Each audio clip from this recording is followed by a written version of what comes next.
يا أمتي والحزن يعصرني على ملء انحناء، ما بال رحلتك انتهت وخلعت ثوب الكبر. الحمد لله نحمده ونستعينه ونستغفره ونؤمن به ونتوكل عليه ونعوذ بالله من شرور أنفسنا ومن سيئات أعمالنا.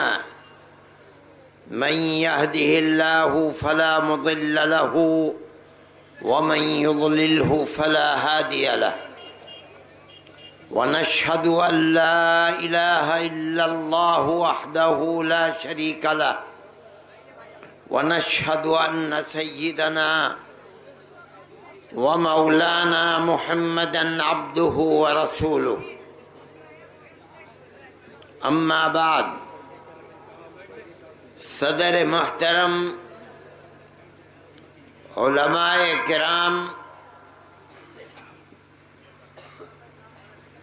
جلسے میں شریک ہونے والے قرب و جوار کے ہندو مسلم بھائی،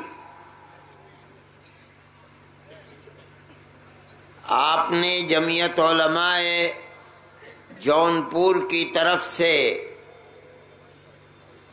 قومی یکجہتی کے سلسلے میں آج اس چھوٹی سی بستی میں اتنا بڑا اجتماع کیا، یہ آپ کی زندگی ملک سے محبت اور باشعور ہونے کی ایک علامت ہے۔ اتنے بڑے اجتماع پر میں آپ سب کو مبارکباد دیتا ہوں۔ جمعیت علماء ہند کا ملک کے موجودہ حالات کے تناظر میں قومی یکجہتی کا پروگرام جمعیت علماء ہند کی ایک خصوصیت ہے۔ اصل میں قومی یکجہتی یعنی ہندوستان کی تمام اقلیتیں اور اکثریتیں ملک میں ہر جگہ پیار و محبت، اخوت و ہمدردی کے ساتھ زندگی بسر کریں اور جٹ کر ایک دوسرے کے ہاتھ میں ہاتھ ڈال کر ملک کی ترقی کے لیے اپنی زندگی کو بتائیں۔ یہ کسی قوم اور کسی ملک کے لیے ترقی کا سب سے مؤثر طریقہ کار ہے۔ جمعیت علماء ہند جو بالکل ایک غیر سیاسی جماعت ہے، جس کو ملک کی پارلیمنٹ اور اسمبلی کے الیکشن سے کوئی تعلق نہیں ہے، وہ موجودہ حالات کے اندر اپنی اس پرانی تاریخ کو زندہ کرنا اپنا فرض سمجھتی ہے، اور کل کے مقابلے میں آج اس کو زیادہ ضروری سمجھتی ہے۔ ہماری ایک پرانی تاریخ ہے، ہندو اور مسلم، سکھ اور کرسچن اور جتنی اقلیتیں ملک میں رہتی ہیں، یہ ملک ہم سب اقلیت اور اکثریت کا ملک ہے۔ ہم سب اسی ملک کے رہنے والے ہیں۔ دنیا کے بہت سے ملک ہیں، آپ امریکہ میں جائیں، یورپ کے ملکوں میں جائیں، برطانیہ میں جائیں، فرانس میں جائیں، اٹلی میں جائیں، بے شمار ہندوستانی، پاکستانی، بنگلہ دیشی اور جگہ جگہ ملکوں کے رہنے والے لوگ ملتے ہیں۔ یہ لوگ روٹی روزی کمانے کے لیے اس ملک میں پہنچے، وہاں کی نیشنلٹی اور باشندگی کے حق انہوں نے لے لیے، لیکن وہاں کے رہنے والوں کا رنگ و روپ اور ہے، ان لوگوں کا رنگ و روپ اور ہے، قد و قامت اور ہے، پہناوا اور ہے، تہذیب و تمدن اور ہے، اٹھنا بیٹھنے کا طریقہ اور ہے۔ یہ پہچانے جاتے ہیں کہ یہ ہندوستانی ہے، یہ بنگالی ہے، یہ عربی ہے، لیکن اب اس ملک کا باشندہ ہے۔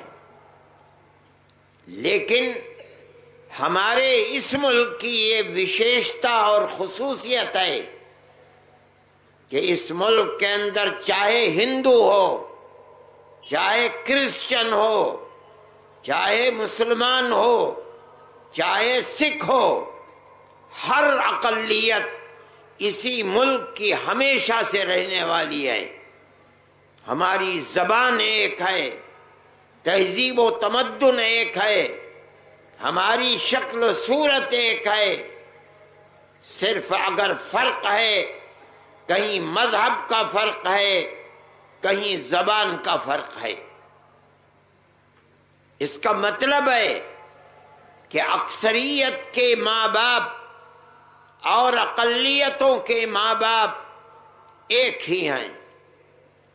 یہ الگ بات ہے کہ کسی باپ کی 5 اولاد ہے، ایک بیٹا اپنے ماں باپ کے دھرم پر رہا، ایک بیٹا کرسچن ہو گیا، تیسرا بیٹا مسلمان ہو گیا، چوتھا بیٹا سکھ بن گیا، لیکن مذہب کا یہ فرق ہماری زندگی کے اوپر اثر انداز نہیں تھا۔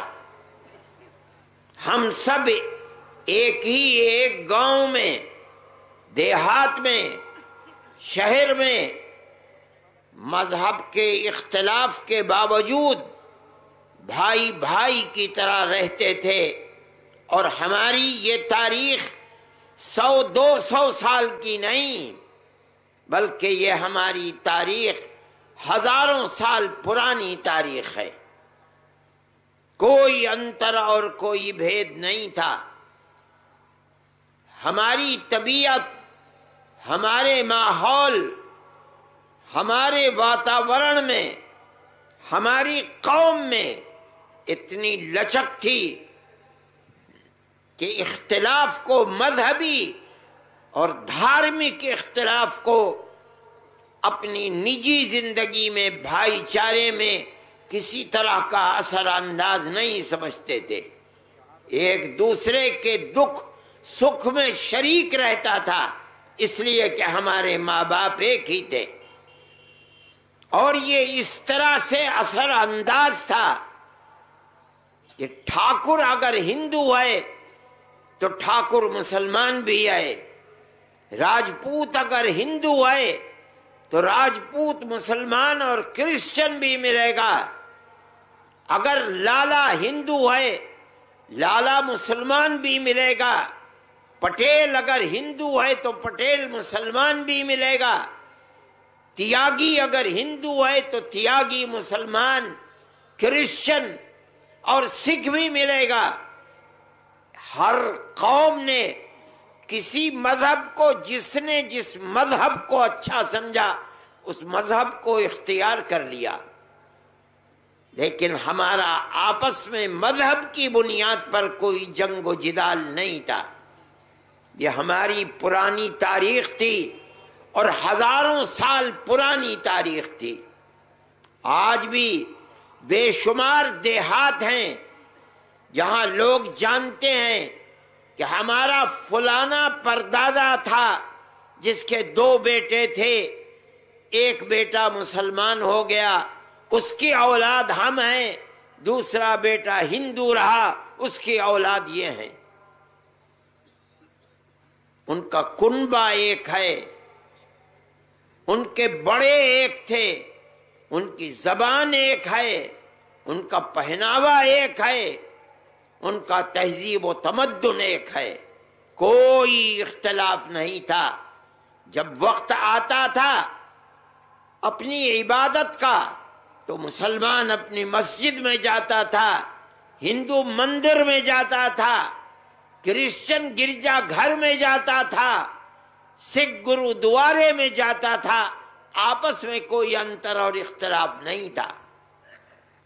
لیکن ہماری اس تصویر کو، قومی یکجہتی کو، ارباب سیاست نے اپنی کرسی اقتدار پر بیٹھنے کے لیے، اپنا قبضہ کرنے کے لیے ہمارے ووٹوں کی تقسیم کی، ہمارے اندر جھگڑوں کو پیدا کیا، ہماری پرانی تاریخ کو آگ لگا دی، لوگوں کے دلوں کے اندر نفرت کو پیدا کیا، اسکولوں کے نصاب تعلیم میں نفرت کو پڑھایا۔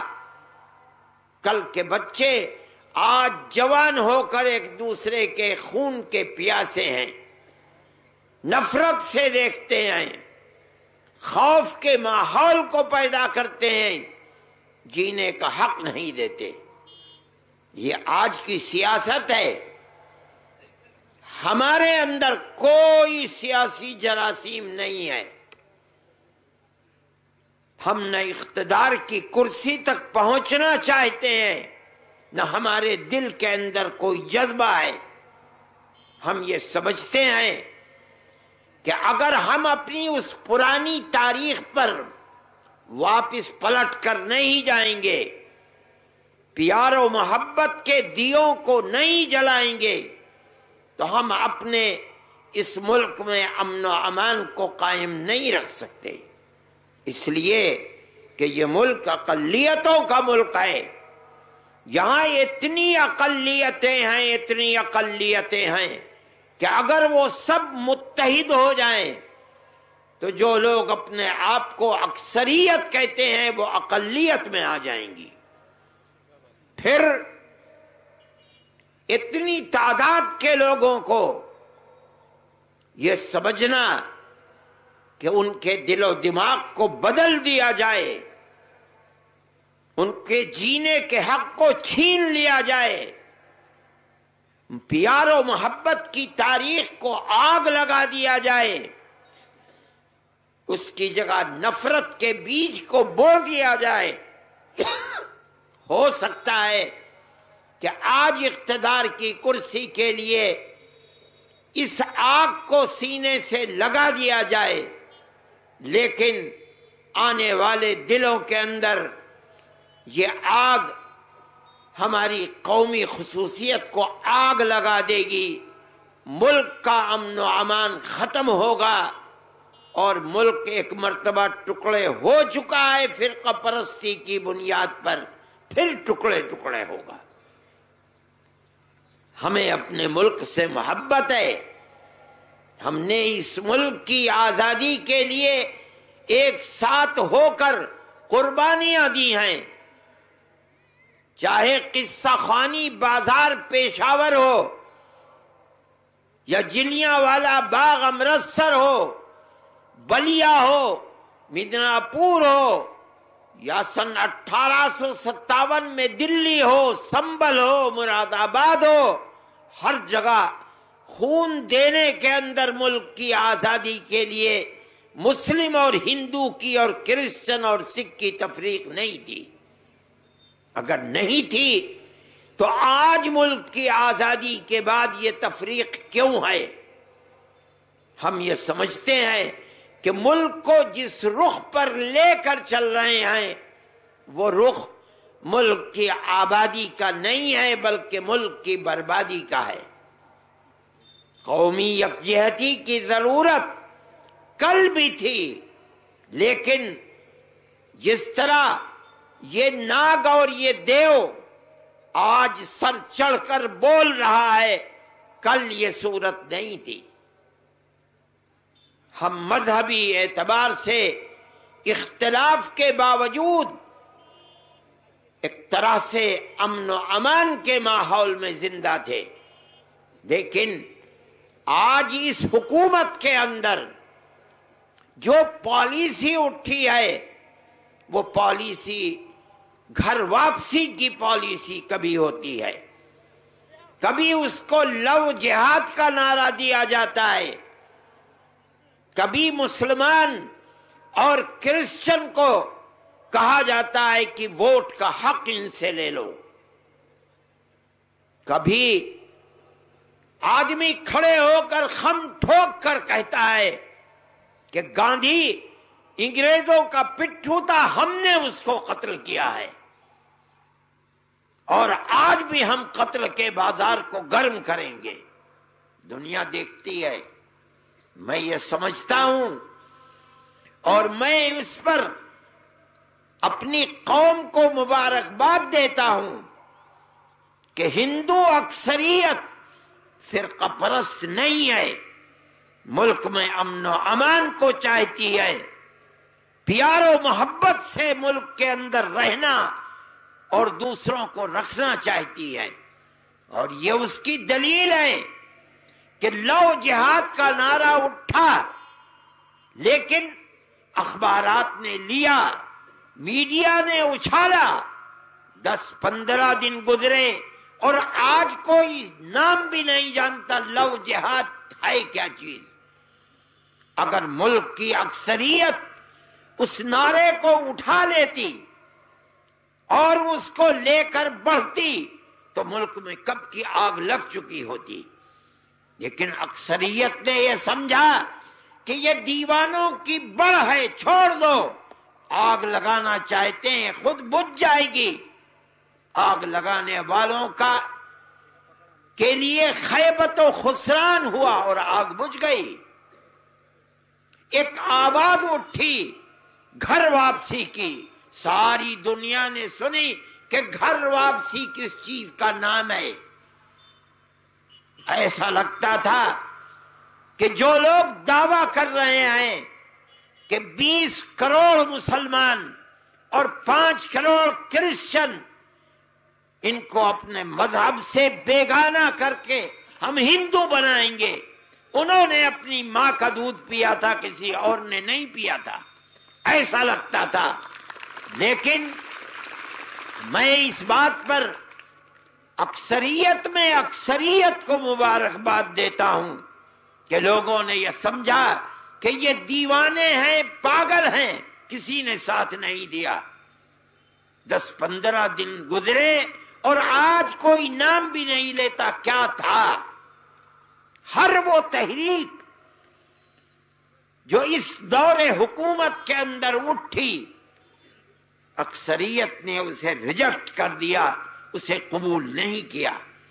اس کا مطلب ہے کہ آپ پیار و محبت کی جس تاریخ کو زندہ کرنا چاہتے ہیں، آپ تنہا نہیں ہیں، آپ کے ساتھ اکثریت کی ایک بہت بڑی جماعت ہے۔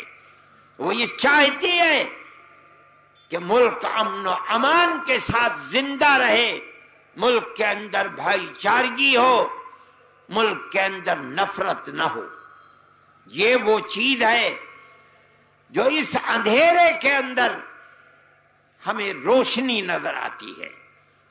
اس کے لیے کام کرنا چاہیے، ہماری یہ آواز ہے اور ہم اس آواز کے اندر طاقت محسوس کرتے ہیں آپ کی وجہ سے۔ ورنہ کون تصور کرتا تھا کہ ڈھنڈوارے جیسے چھوٹے سے گاؤں میں یہ 10-20 ہزار کا مجمع کیسے جمع ہو جائے گا؟ قومی یکجہتی کے نام کے اوپر ہم یہ سمجھتے ہیں، اور ہمیں افسوس ہے اس بات کا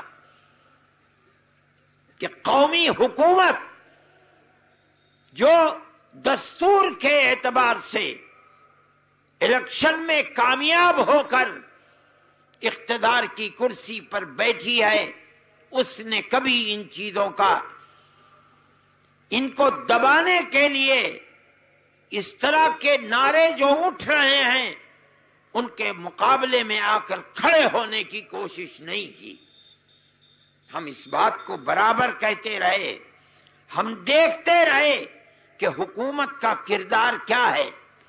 ہمیں افسوس ہے کہ حکومت کے وہ اقتدار پر بیٹھے ہوئے بنیادی لوگ جنہیں ملک میں امن و امان کو قائم کرنے کے لیے ان نعروں کے مقابلے میں آ کر کھڑا ہونا تھا، تاکہ جو لوگ اس آگ کو بڑھانا چاہتے ہیں ان کے اندر مایوسی پیدا ہو، وہ پیچھے ہٹیں۔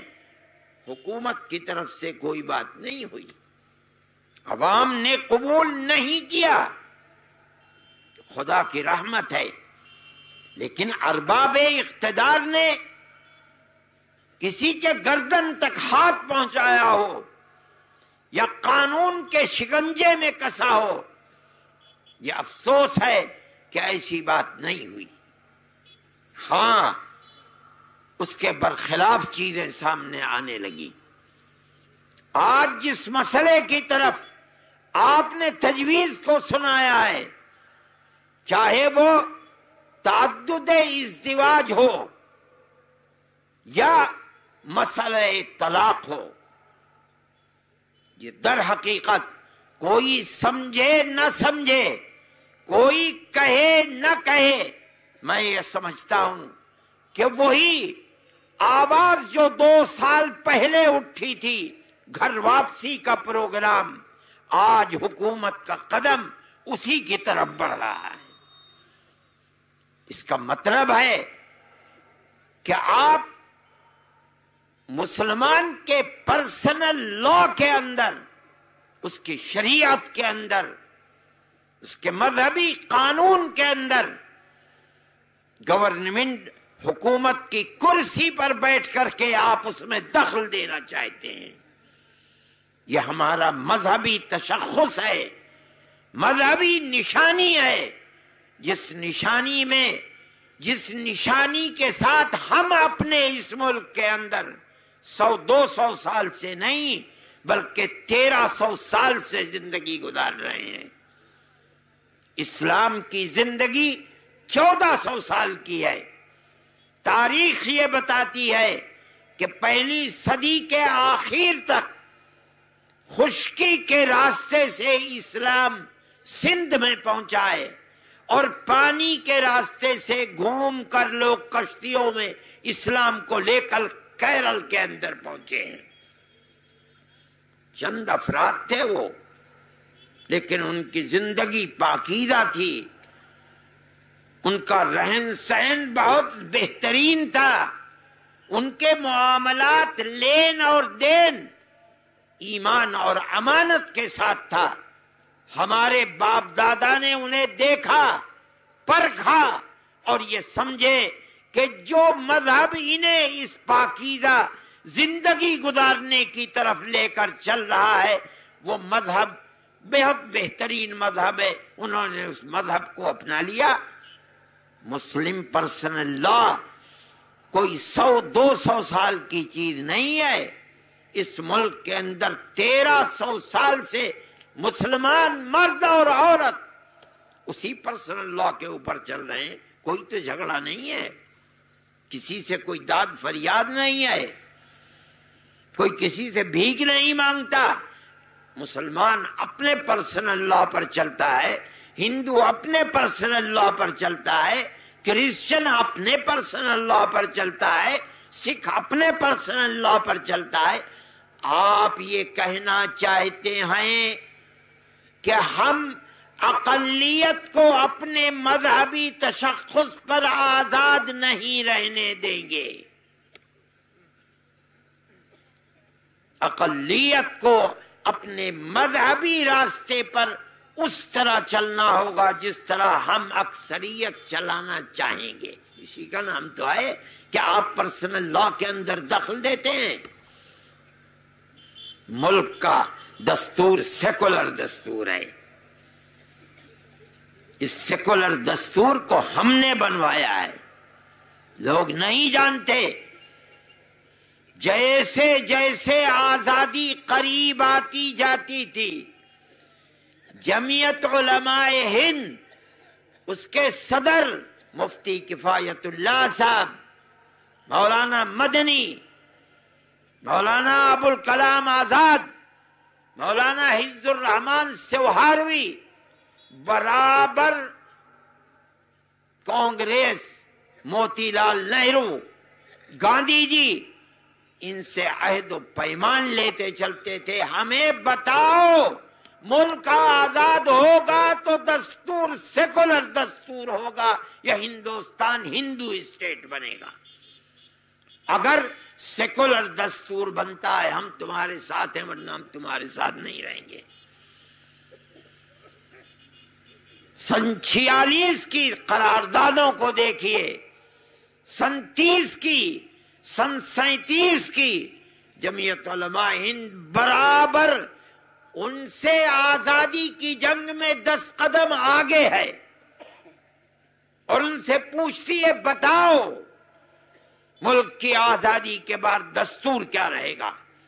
اور وہ اپنی ورکنگ کمیٹیوں کے اندر منتظمہ کے اجلاس، سالانہ جلسوں کے اندر ہری پور، لاہور اور مختلف جگہوں کے اوپر جمعیت علماء ہند کو تجاویز بھیج کر مطمئن کرتے ہیں کہ ملک آزاد ہوگا تو ملک کا دستور سیکولر دستور ہوگا.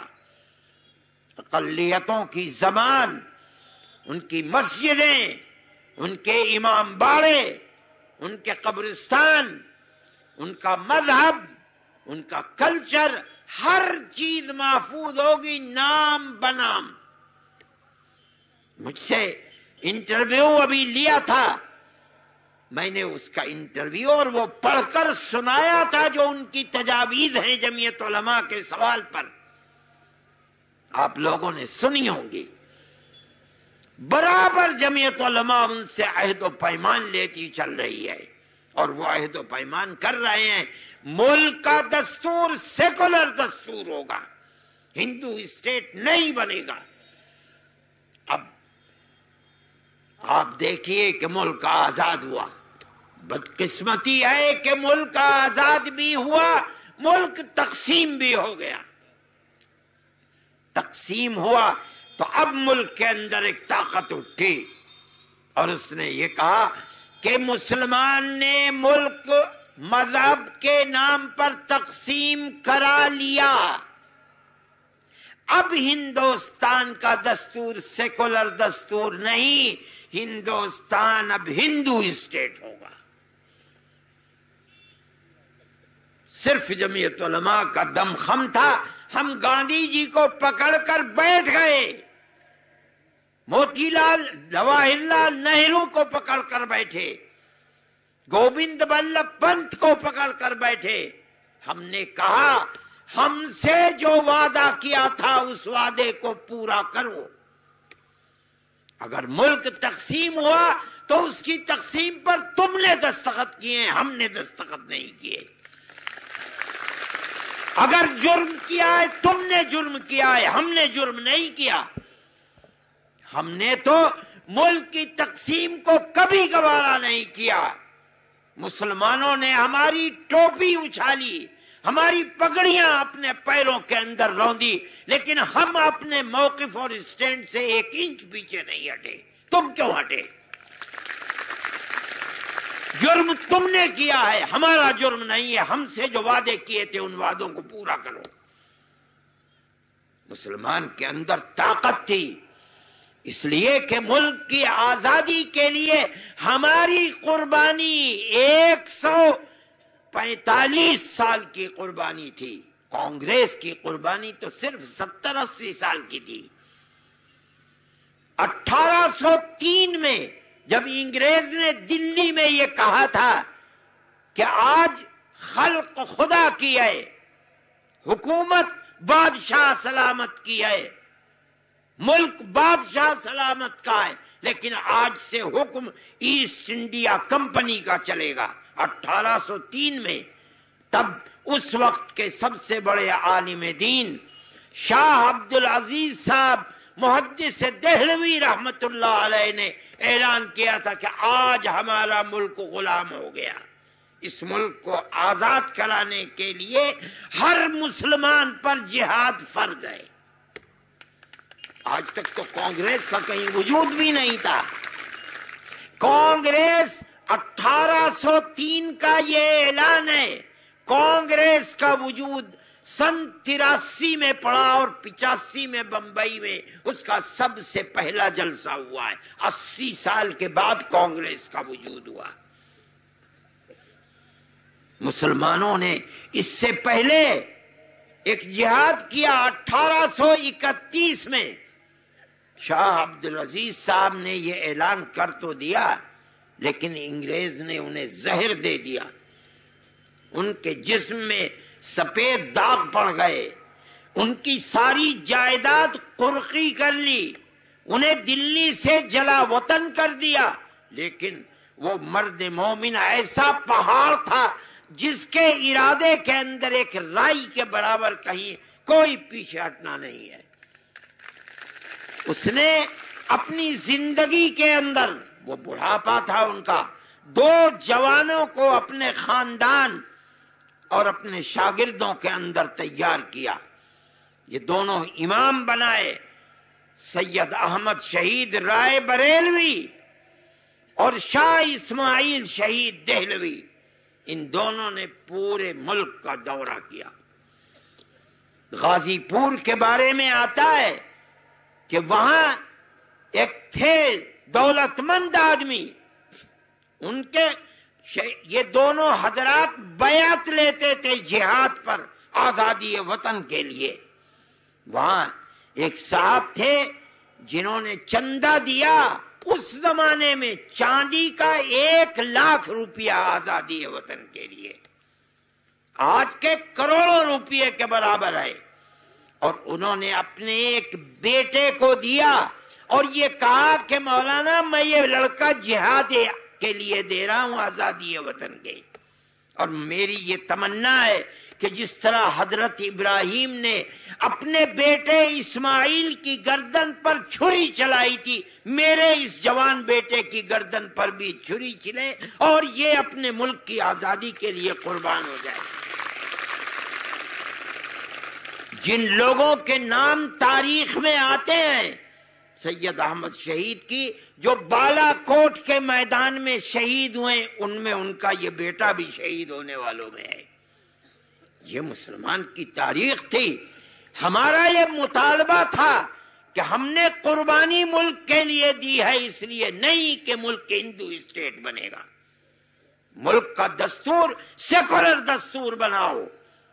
ہم پکڑ کر بیٹھ گئی جمعیت، کہاں تھی کوئی جماعت؟ کوئی تو جماعت تھی نہیں۔ آج تو ہر آدمی اپنے جیب کے اندر جماعت لیے پھرتا ہے، صبح کو جماعت بنتی ہے، شام کو ٹوٹ جاتی ہے۔ اس زمانے میں کوئی جماعت نہیں تھی، تنہا جمعیت علماء تھی یا دوسری طرف کانگریس تھی جو ملک کی آزادی کے اندر شریک تھی۔ ہم پکڑ کر کے بیٹھے اور ملک کا دستور سیکولر دستور بنا، اقلیتوں کو حقوق دیے گئے، مذہبی حقوق دیے گئے، تعلیمی حقوق دیے گئے، تمدنی حقوق دیے گئے، اور اقلیت اور اکثریت کو ایک سطح کے اوپر رکھا گیا۔ آج ہمارے اسی دستور کو آگ لگانے پر لگے ہوئے ہیں لوگ۔ یہ آگ ہی ہے کہ اقلیت کو اپنے مذہبی تشخص کے ساتھ جینے کا حق نہیں ہے۔ کیا کریں گے؟ ہم ایک شادی کے جگہ پر 4 شادیاں نہیں کرنے دیں۔ ایک عجیب چیز ہے، ایسا لگتا ہے جیسے ہر مسلمان کے گھر میں 4 بیویاں ہیں۔ ارے بابا ایک ہی سے پیچھا چھڑانا مشکل ہو جاتا ہے، 4 بیویاں، وہ پہلوان ہے کون جو 4 بیویاں رکھے گا؟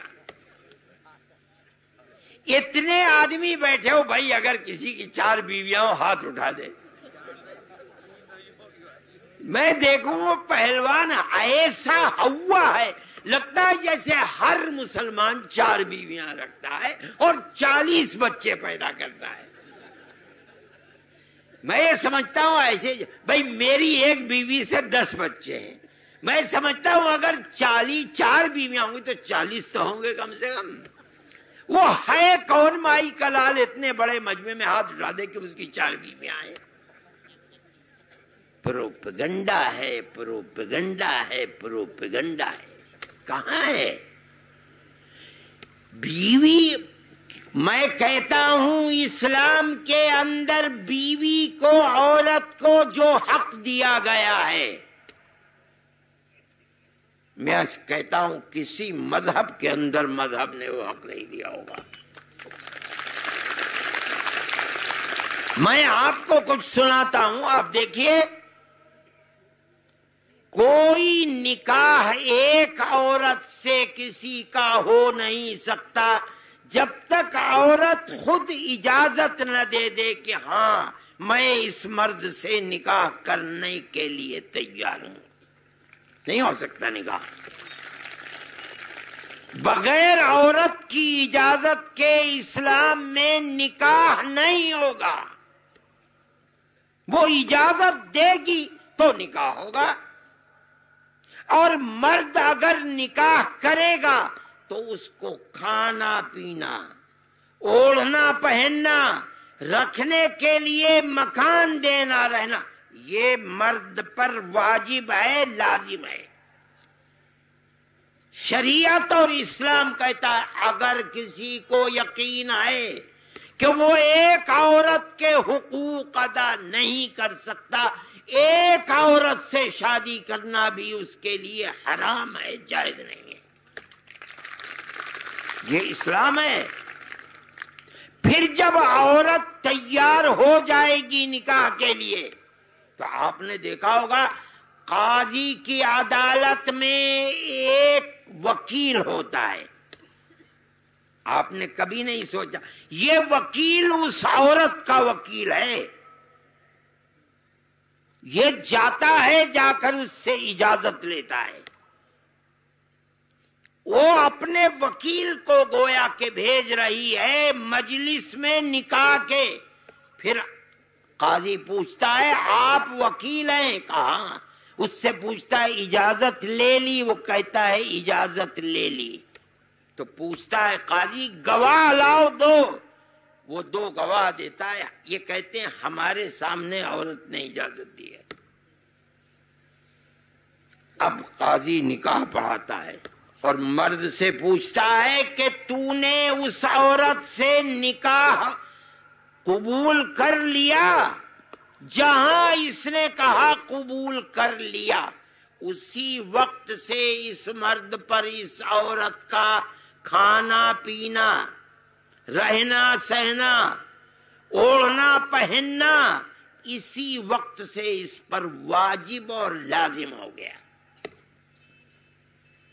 اگر عورت کروڑ پتی ہے اور اپنے کروڑوں روپے بینک میں جمع کر لیے ہیں، مرد کو یہ کہنے کا حق نہیں کہ تیرے پاس پیسہ ہے میں نہیں دوں گا۔ نہیں، اگر وہ اپنے پیسے کو جمع کر کے رکھتی ہے، تجھے اس کا کھانا پینا، رہنا سہنا، اوڑھنا پہننا تیرے اوپر لازم ہے۔ اور اگر مان لیجئے اس کا حق مرد نہیں دے رہا ہے، کھانا نہیں دے رہا ہے، پہننا نہیں دے رہا ہے، مان لیجئے ایک حق رہنے سہنے کا حق نہیں دیتا، اس عورت کو یہ حق ہے کہ اسلامی قاضی کی عدالت میں جائے اور یہ کہے کہ میرا شوہر میرے حق کو نہیں دیتا، میں اس کے ساتھ رہنا نہیں چاہتی۔ قاضی مرد کو بلائے گا، بلا کر کہے گا کہ یا تو اپنے کردار کو صحیح کر، اور اگر نہیں کرے گا تو میں اس کے نکاح کو فسخ کر دوں گا، ختم کر دوں گا۔ ایک مرتبہ اگر وہ صحیح کر لیتا ہے فبیہا و نعمت، اور اگر نہیں صحیح کرتا ہے قاضی کو حق حاصل ہے کہ فسخ کر دے۔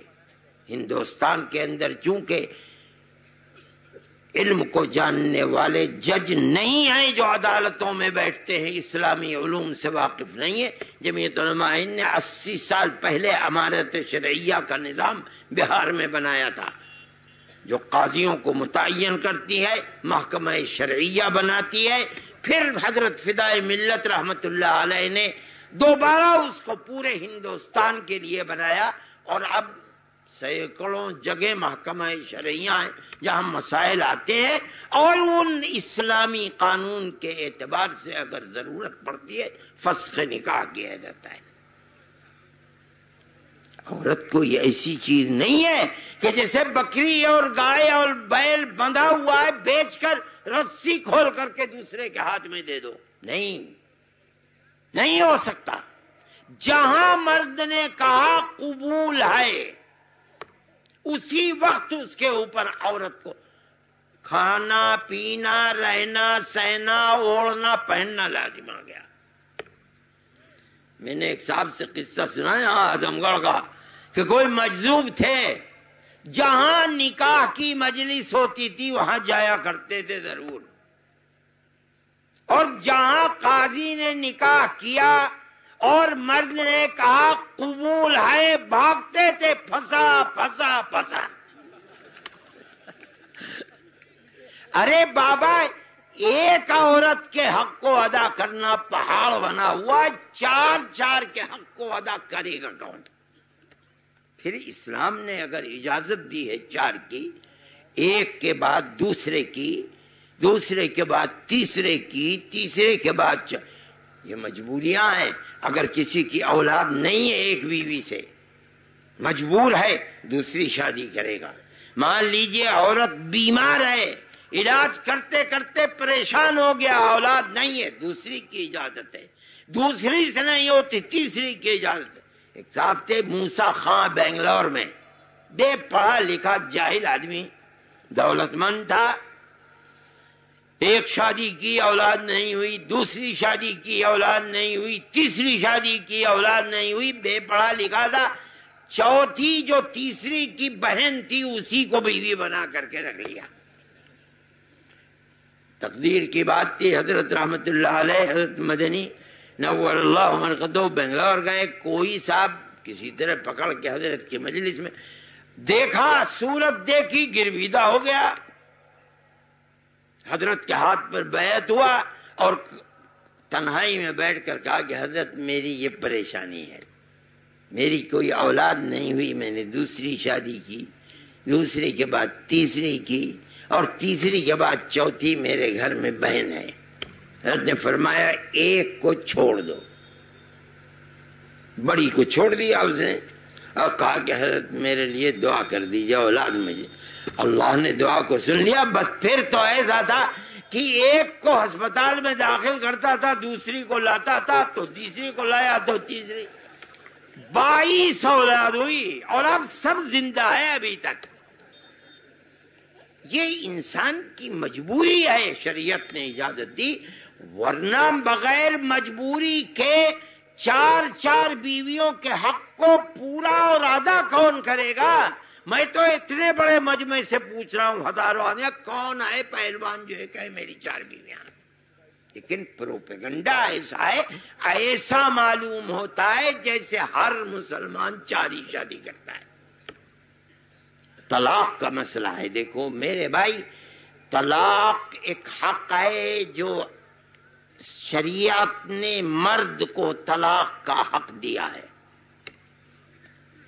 لیکن اس کا ایک قانون ہے، جس کو بیوی سے اختلاف ہے۔ اور میں بتاؤں آپ کو کہ میں نے تو آپ کو ایک چیز بتائی، مرد کا کے اوپر عورت کا حق ہے، کیا؟ رہنا سہنا، کھانا پینا، اوڑھنا پہننا، مگر فقہا نے فسق و تفریق کے لیے 14 اسباب لکھے ہیں۔ کتنے؟ 14۔ یہ 14 میں سے اگر ایک سبب بھی پایا جاتا ہے، عورت کو حق حاصل ہے کہ قاضی کے پاس جا کر کے اپنے نکاح کو ختم کرا لے۔ 14 میں سے ایک بھی، اور وہ کتابیں موجود ہیں اردو میں بھی، فسخ و تفریق کی جو کتابیں ہیں ان کو دیکھیے اٹھا کر کے۔ پھر رہ گیا طلاق کا مسئلہ، تو دیکھو طلاق کی 3 قسمیں ہیں۔ ایک قسم ہے طلاق رجعی، رجع کے معنی لوٹنے کے ہیں۔ اگر مرد نے طلاق دے دی اس کے بعد اسے یہ حق ہے، اگر عورت ابھی عدت میں ہے تو وہ اس سے اپنے نکاح کو پھر قائم کر لے۔ طلاق دی، طلاق رجعی، 3 طلاقیں نہیں دیں، اسے حق حاصل ہے کہ وہ پھر واپس کر لے، 2 گواہ بنا لے، یہ کہہ دے کہ بھئی مجھے غصہ آ گیا تھا، میں نے اپنی طلاق کو، اپنے نکاح کو پھر قائم کر لیا عدت کے اندر۔ مان لیجئے عدت گزر گئی، مان لیجئے عدت 3 مہینے کی تھی، 3 مہینے گزر گئے، مرد کو اب دوبارہ نکاح میں لینے کا حق نہیں جب تک وہ عورت خود راضی نہ ہو۔ اگر وہ راضی ہے پھر دوبارہ نکاح کر کے اس کے نکاح میں آ جائے گی۔ عدت کے اندر تو حق تھا مرد کو کہ بغیر عورت کی اجازت کے واپس لے لے، عدت گزر گئی، نکاح بغیر عورت کی اجازت کے نہیں ہوتا۔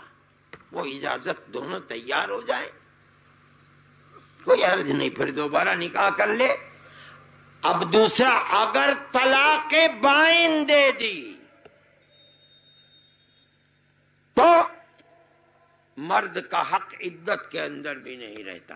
ہاں، اگر عورت خود تیار ہے کہ میں اس مرد کے ساتھ رہنے کے لیے تیار ہوں، پھر دوبارہ نکاح کر لے اپنی مرضی سے، پھر دوبارہ مرد کے ساتھ آ سکتی ہے۔ لیکن اگر اس جاہل اور بے غیرت مرد نے طلاق کو کھلواڑ بنا لیا اور تیسری طلاق بھی دے دی، اب اسلام کہتا ہے کوئی باغیرت عورت اس بے غیرت مرد کے ساتھ نہیں رہے گی۔ یہ تیسری طلاق ہے۔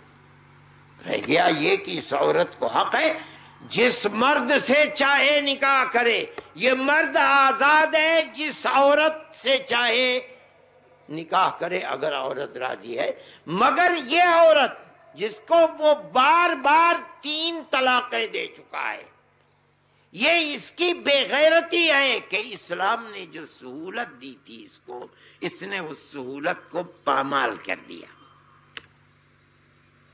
یہ مسئلہ طلاق، یہ بتائیے کہ وہ کون سی جگہ ہے جہاں عورت کے اختیار کو اسلام نے چھین لیا؟ ہر جگہ تو اختیار ہے عورت کو۔ میرے بھائی، اس صورتحال میں پرائم منسٹر مودی، دیکھیے ہمارے ملک کا اتنا بڑا پرائم، وہ کہتا ہے کہ میں عورتوں کو برابری دوں گا 3 طلاق کا میں نے۔ ارے بھائی، ساری دنیا بھوکی مر رہی ہے، کاروبار والے ہاتھ پر ہاتھ رکھ کے بیٹھے ہیں، اور آج تو جو کروڑ پتی ہیں وہ اپنی جان دے رہے ہیں، خودکشی کر رہے ہیں، مر رہے ہیں، 1000 کے نوٹوں کی بوریاں لیے پھر رہے ہیں۔ وہ کیا ان کی طرف تمہاری توجہ نہیں ہے؟ بس مسئلہ ساری دنیا، امریکہ سے لے کر آسٹریلیا تک ایک ہی مسئلہ ہے، اوہو مار دیا، عورت کے حق لے لیے، 3 طلاق ہو گئے۔ ارے بابا، 3 طلاق کو سمجھو تو ہے کیا 3 طلاق؟ یہ چاہتے ہو کہ جس طرح ہندو اور کرسچن مرد کو طلاق دینے کا حق نہیں ہے، کورٹ طلاق دے گا، یہ چاہتے ہیں برابری کا مطلب یہ ہے مسلمان عورت کو بھی مرد سے طلاق نہ ملے، کورٹ میں جائے۔ اور ہندوستان کے کورٹ کا حال یہ ہے، لوور کورٹ میں 4-5 سال مقدمہ چلا، مان لیجیے عورت جیت گئی، مرد ہار گیا، مرد اگلے ہی دن ہائی کورٹ جائے گا۔ ہائی کورٹ میں 5 سال لگ جائیں، 8 سال لگ جائیں، 10 سال لگ جائیں، مان لیجئے وہاں مرد ہار گیا، اگلے ہی دن عورت سپریم کورٹ چلی جائے گی، زندگی برباد، جوان عورت بوڑھی ہو جائے گی، فیصلہ نہیں ملے گا۔ یہ چاہتے ہو اسی جگہ لا کر کے مسلمان عورت کو کھڑا کرنا چاہتے ہو؟ اسلام کا تو نظام اتنا آسان نظام ہے کہ اس کے اندر مرد کو حق ہے، عورت کو حق دیا نہیں، اس لیے کہ عورت کے اندر انفعالیت ہے، جذباتیت ہے، قوت برداشت نہیں، ذرا لڑائی ہوئی ایک دم چھوڑ کر کے گھر سے باہر نکل جائے گی۔ بچوں کا کیا ہوگا؟ گھر کا کیا ہوگا؟ خود اس عورت کا کیا ہوگا؟ تحمل، برداشت، یہ مرد کے اندر ہے۔ اسلام نے مرد کو حق دیا ہے، لیکن عورت کو بالکل بے حق نہیں بنایا۔ ہاں، اگر ایسی چیز ہے دروازہ کھلا ہوا، جا کر کے شکایت کر، اگر حق تیرے ساتھ ہے تجھے حق پورا ملے گا۔ یہ مسئلہ نکاح ہے اور یہ مسئلہ طلاق ہے، ایک ہوا بنا کر کے ساری دنیا کے اندر کھڑا کیا ہے۔ مسئلہ کچھ نہیں ہے، صرف ایک ہی مسئلہ ہے، مسئلہ ہے کہ مسلم پرسنل لا کو ختم کر کے اکثریت اور اقلیت کی زندگی گزارنے کے لیے ایک ڈگر بنا دی جائے۔ یہ وہی چیز ہے، ہندوستان میں رہنا ہے تو ہندو تو بندے بندے ماترم کہنا ہے، بالکل ہندوستان کے دستور کو، سیکولر دستور کو آگ لگا کر اس کو ہندو اسٹیٹ بنانا، ملک نہیں زندہ رہ سکتا۔ اتنی اقلیتوں کو آپ اگر جمع کر سکتے ہیں، امن و امان کے ساتھ جمع کر سکتے ہیں، اس کی ایک ہی چیز ہے، اور وہ ہے کہ گورنمنٹ کا کوئی مذہب نہ ہو، جنتا ہر مذہب کی ماننے والی اپنے مذہب میں آزاد ہو، اور سب مل کر یکجٹ ہو کر کے ملک کو آگے بڑھانے کے لیے کوشش کریں۔ اسی کا نام سیکولرزم ہے، اسی کا نام جمہوریت ہے۔ یہ نہیں ہو سکتا کہ اکثریت یا حکومت اپنا مذہب بنا کر کے دنیا کو لاٹھی سے ہانکے پیچھے چلو ہمارے۔ یہ سیکولرزم نہیں ہے، یہ ملک کو آگ لگانے والی چیز ہے۔ لیکن میرے بھائی، میں ایک بات کہتا ہوں آپ سے، آپ نے قومی یکجہتی کے نام پر بنایا تھا، میں تو نہ بولتا بالکل، چونکہ تجویز جو آئی وہ قومی یکجہتی کی تجویز نہیں تھی، زیادہ تر وہ تجویز مسلم پرسنل لا پر تھی، میں نے اس لیے یہ بات کہی۔ لیکن آپ اس بات کو سمجھیں، مودی گورنمنٹ کو 2.5-3 سال ہو گئے ہیں تقریباً، اور 2 سال باقی ہیں۔ آج تک یکساں سول کوڈ کے مسئلے کو نہیں اٹھایا تھا، مسلم پرسنل لا بورڈ کے مسئلے کو، مسلم پرسنل لا کے مسئلے کو نہیں اٹھایا۔ آپ سمجھتے ہیں آج جب یو پی کا الیکشن سر کے اوپر ہے تو ایک پھلجھڑی چھوڑی گئی مسلم پرسنل لا کی۔ میں کہتا ہوں اس کا مقصد اس کے سوا کچھ نہیں ہے کہ ہندو ووٹ کو ایک طرف کر دیا جائے، مسلم ووٹ کو ایک طرف کر، اور ظاہر ہے کہ اس صورت میں اکثریت، بہرحال اکثریت ہے، اس سے ان کی کشتی پار لگتی ہے، اور اس کے سوا کچھ نہیں ہے۔ مسلمان جتنا اچھلے گا، جتنا کودے گا، جتنا شور مچائے گا، بی جے پی اپنے پروگرام میں کامیاب ہوگی، آپ ناکام ہوں گے۔ مسلم پرسنل لا بورڈ کا پروگرام تھا کہ ہم اس کے اوپر پوری ہندوستان میں بڑے بڑے جلسے کریں گے احتجاج میں۔ میں نے ہی بورڈ میں یہ ان کو رائے دی تھی کہ آپ مت کیجئے، یہ اس کو سمجھیے، یہ موقع کیا تھا آخر پرسنل لا کے مسئلے کو اٹھانے کا، یو پی کے الیکشن کے سوا کچھ نہیں ہے، اور یو پی ہندوستان کا جگر اور دل ہے۔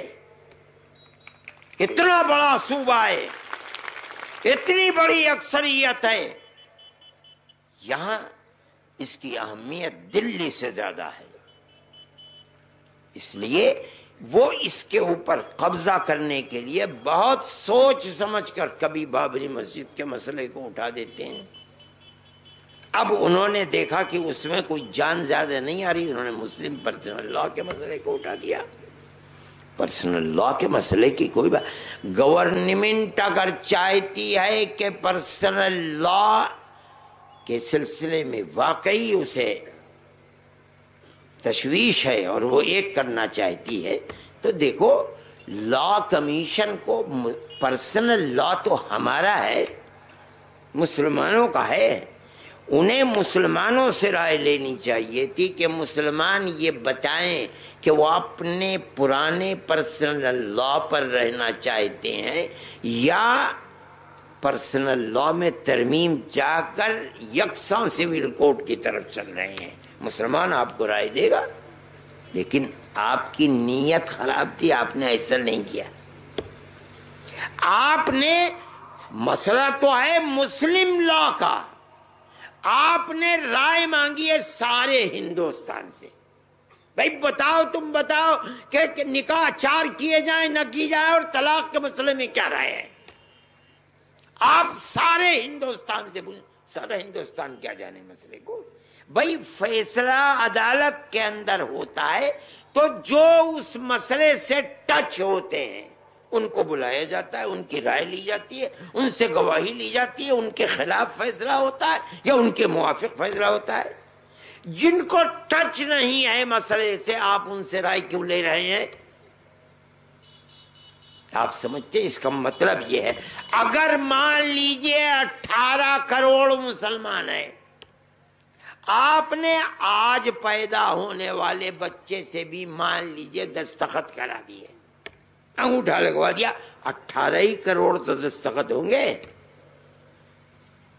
آر ایس ایس اور بی جے پی 18 کے مقابلے میں 25 کروڑ دستخط پیش کر دے گی، جھوٹے یا سچے لا کمیشن رائے دے دے گا، اکثریت کی رائے یہ ہے کہ ترمیم ہونی چاہیے، ترمیم کا راستہ کھل جائے گا۔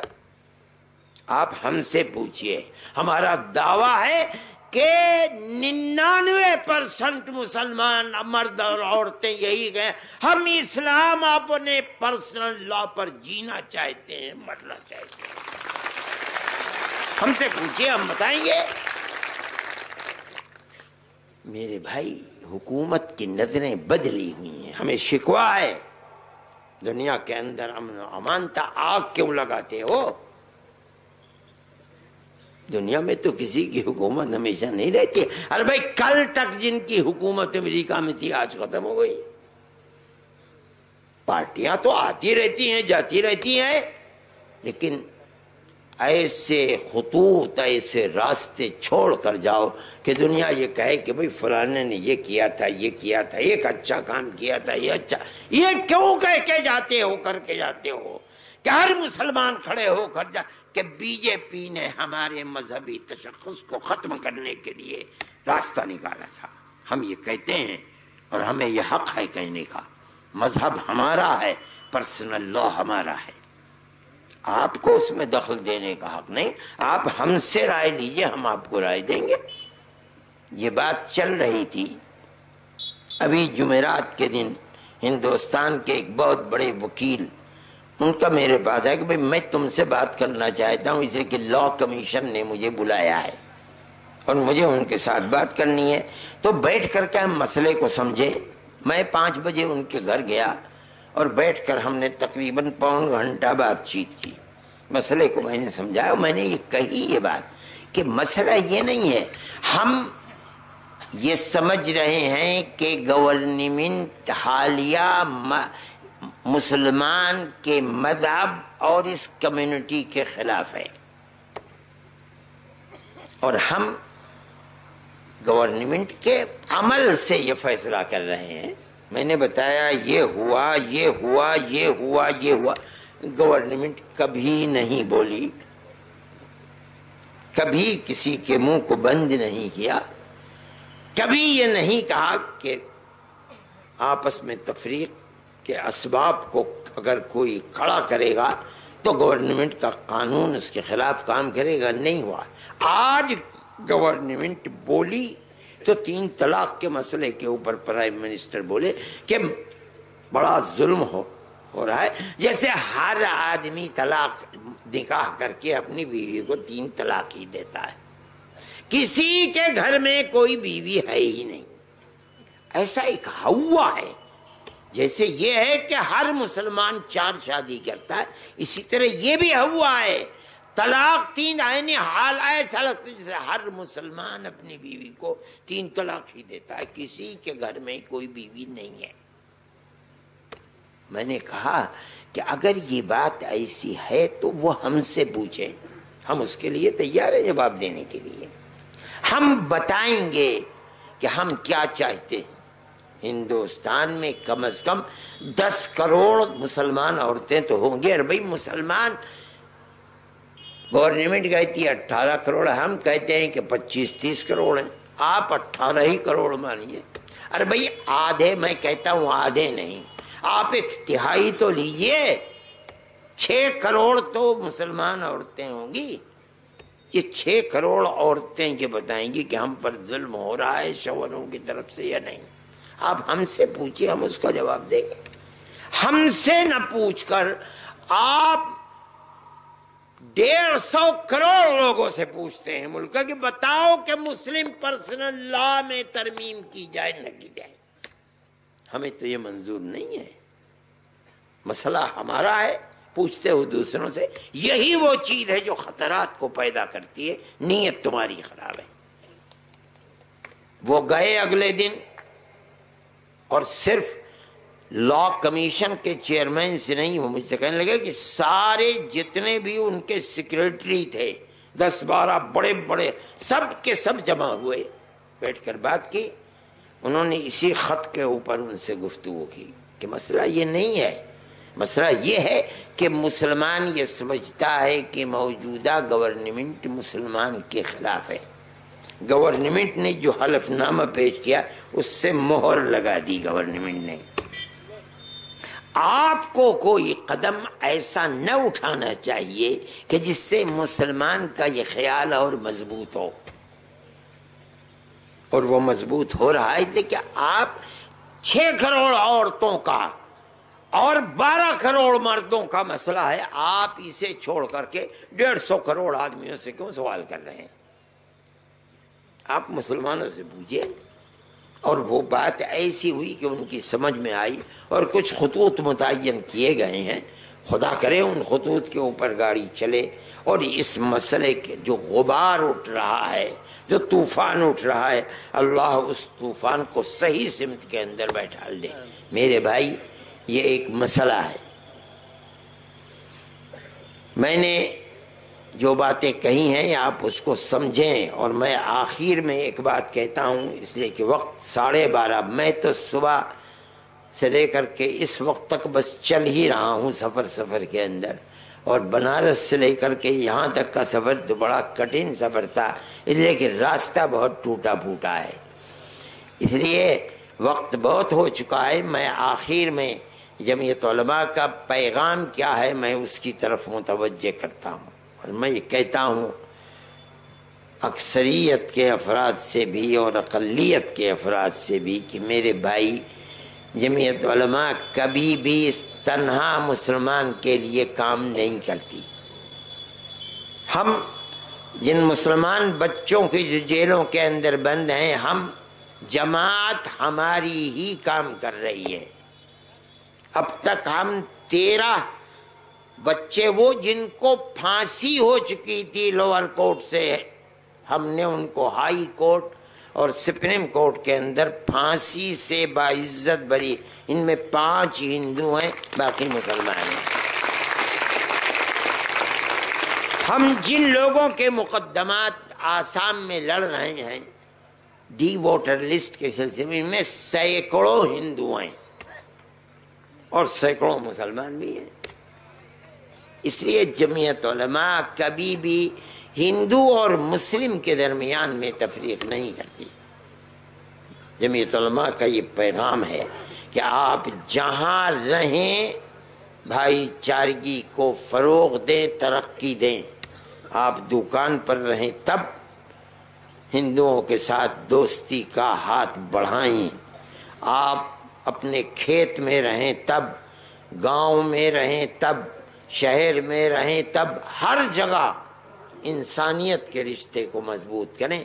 اور یہ بات صرف اس ملک کی نہیں، میں کہتا ہوں اور کہتا ہوں قرآن و حدیث کی تعلیم یہی ہے. جو ضرورت مند ہے اس کے ہاتھ کو پکڑو، جو محتاج ہے اس کی مدد کرو. اگر تم مرتے ہوئے سسکتے ہوئے کتے کے منہ میں پانی ڈالو گے تو اللہ تمہیں ثواب دے گا. کسی بھوکے انسان کے پیٹ کو بھرو گے تو ثواب کیسے نہیں ملے گا؟ دھرم اس کا کچھ بھی ہو، اس سے کوئی سروکار نہیں. میرے بھائی، جس نفرت کی آگ کو فرقہ پرست طاقتیں ابھار رہی ہیں، آپ یہ سمجھیے کہ جس طرح آگ کو آگ سے نہیں بجھایا جا سکتا، نفرت کو نفرت سے نہیں مٹایا جا سکتا. آپ کو پیار و محبت کی بارش برسانی پڑے گی، تب یہ ملک زندہ رہے گا، اکثریت زندہ رہے گی، اقلیت زندہ رہے گی. میں انہی کلمات کے ساتھ اپنی بات کو ختم کرتا ہوں. اللہ اس جلسے کو قبول فرمائے اور سب حاضرین کو خیر و برکت سے نوازے.